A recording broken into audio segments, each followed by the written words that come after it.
امام ابو یوسف اسمش یعقوب است، فرزند ابراهیم،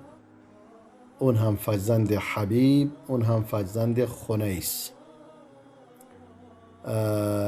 که یکی از یعنی معروف است به این که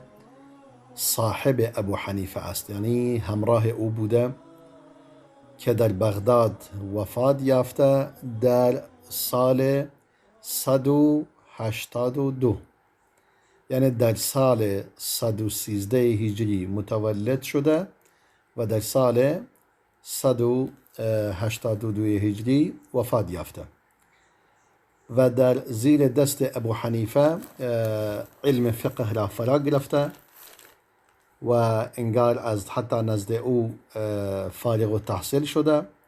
و از یحیی بن سعید انصاری علم دریافت نموده و از اعمش و از هشام بن عروه و محمد بن اسحاق و عطای بن سائب و لیس بن سعد و حجاج بن ارطات و غیر از اینها، یعنی از اینها علم دریافت کرده و امام محمد بن حسن الشیبانی هم از او علم دریافت کرده که یکی دیگر از شاگردان ابو حنیفه هست و بشر بن ولید کندی و احمد بن حنبل، یعنی امام احمد هم از ابو یوسف علم دریافت نموده و یحیی بن معین که این هم یکی از علمای جرح و تعدیل بسیار عالم بزرگی است و دیگران، و او در اصل اهل کوفه است و در بغداد سکونت گزیده و موسی هادی او را یعنی در بغداد او را به عنوان قاضی تعیین نمود.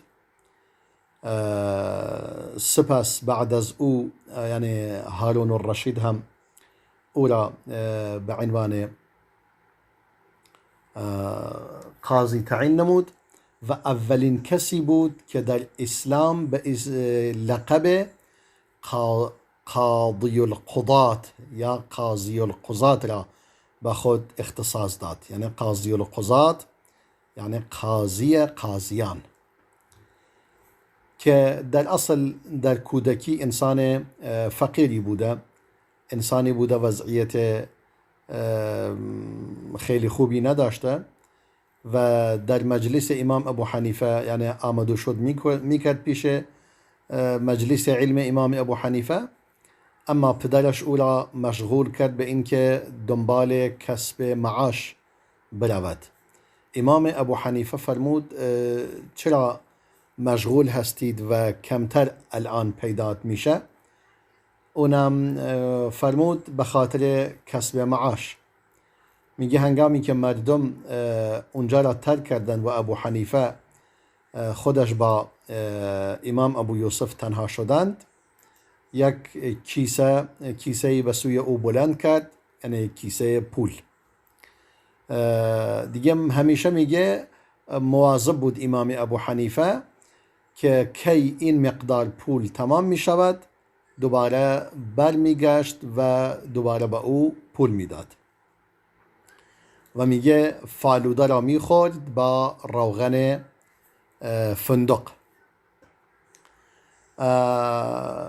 دیگه همواره با امام ابو حنیفه بود و نفعه الله بالعلم و پروردگار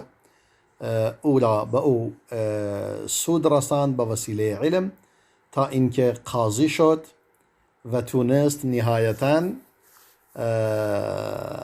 یعنی امام ابو حنیفه به او وعده داد که انشاءالله روزی فرا می رسد که شما فالوده را با روغن فندق بخورید، که میگه همین وضعیت اکل فالوده جن کذالک مع الرشید، یعنی همون روز فرا رسید که با هارون الرشید فالوده با روغن فندق خورد. و این شخص يعني کسی بود که همیشه يعني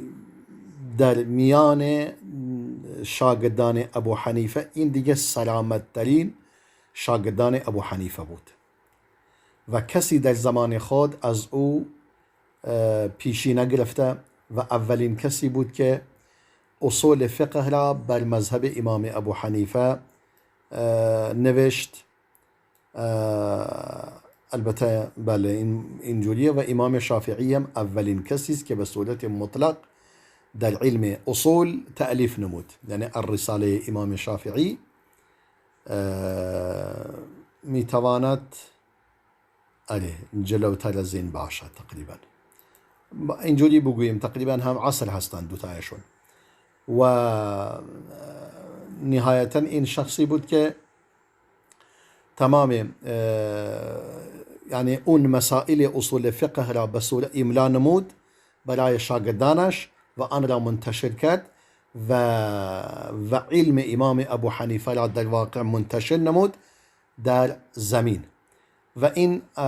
امام ابو یوسف عالمی بود که تفسیر و علم مغازی، علم غزوات و غزوها را حفظ داشت و علم داشت به ایام عرب، یعنی تاریخ عرب.